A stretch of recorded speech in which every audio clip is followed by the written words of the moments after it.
मुख्यमंत्री इस दिशा में जाते हैं, मंत्री उस दिशा में जाते हैं।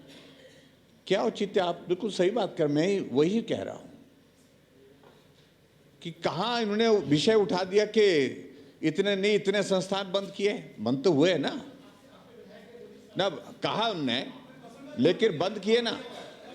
और आपकी जानकारी के लिए मैं बताऊं, जो संस्थान आपने बंद किए हैं, हमारे ही नहीं किए, जो वीरभद्र सिंह जी ने खोले थे वो भी बंद किए, धूमल जी की सरकार के वो भी बंद किए, जो बहुत सारे स्कूल ऐसे हैं। और इसलिए मैं एक बात बड़ी स्पष्ट कहना चाहता हूं अध्यक्ष महोदय, आप इस बात को स्पष्ट करें कि सरकार जो चुनी हुई होती है कितने साल के लिए होती है? वो 5 साल के लिए होती है। अंतिम दिन तक वो संवैधानिक व्यवस्था के अनुरूप जो है काम कर सकती है, फैसला ले सकती है। हमने फैसले लिए और जो आपने परिपाटी शुरू की है, और ये आने वाले समय में आपको बताऊं कि हमको भी विचार करना पड़ेगा। आपने 1 साल के अंतिम फैसले को लेकर के पुनर्विचार किया, उसमें से बहुत संस्थान बंद के हम हो सकता है कि हम जितना कार्यकाल, मुझे मालूम नहीं आपका बचा कितना है अब, लेकिन मैं इतना कह रहा हूं, पहले दिन से रिव्यू करेंगे। पहले दिन से रिव्यू करेंगे। पहली कैबिनेट की बैठक, जिस बैठक में मंत्रिमंडल का गठन अभी तक हुआ था, मुख्यमंत्री और उप मुख्यमंत्री 2 के 2 थे जिन्होंने संस्थान को रद्द करने की शुरुआत की थी। इन सारी बातों को लेकर के अब आपको भी भुगतना पड़ेगा। और संस्थान की बात नहीं मैं कह रहा हूं, तमाम फैसलों को लेकर के विचार करेंगे। जो आपने इस प्रदेश का सत्यानाश कर दिया, जो इस प्रदेश की आपने आर्थिक व्यवस्था जो है तहस नहस कर दी, उन सारे बातों को लेकर के विचार करना पड़ेगा। दूसरी बात अध्यक्ष महोदय, अरे भाई क्या परेशानी है? निपट गए आप लोग ये सारे? चलिए आ गया। इसलिए अध्यक्ष महोदय, नहीं सीखने की बात नहीं, सीखने की बात उनको सिखाओ ना जरा।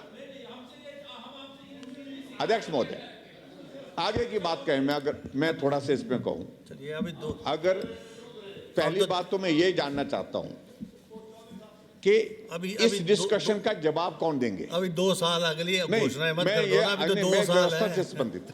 अब तो 2 साल इस डिस्कशन का, इसका जवाब कौन देंगे? दिस गवर्नमेंट, मंत्री जी वहां नहीं है, मंत्री जी वहां नहीं है, मुख्यमंत्री जी वहां नहीं है, यही है, कौन जवाब देंगे? यही होने गैलरी में सुन रहे। यानी कि इसका मतलब कितना गंभीरता से आप सारी चीजों को ले रहे हैं।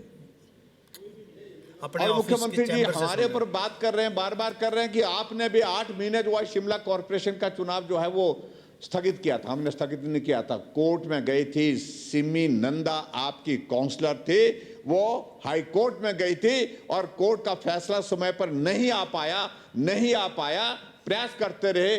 व्यक्तिगत रूप से हम लोगों ने उनसे कहा कि चुनाव का समय हो गया है, इसलिए आप इसको वापस लीजिए। जो डिलिमिटेशन का प्रोसेस था, रिजर्वेशन का रोस्टर का विषय था, और वो जाकर के कोर्ट में गई, कोर्ट ने फैसला नहीं दिया, तब तक के लिए कार्यकाल पूरा हो गया।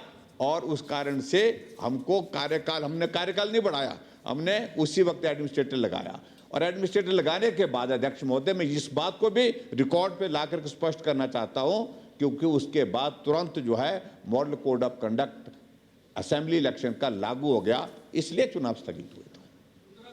और उत्तराखंड की बात में करेंगे, लेकिन लेकिन यहाँ की बात करो, आप कहां clarification has come on the record. तो इसलिए ये हो गया। Please order in the house. और इसलिए यहाँ एक माननीय सदस्य ने बड़ा भारी जिक्र किया मंडी के उसमें त्रासदी का।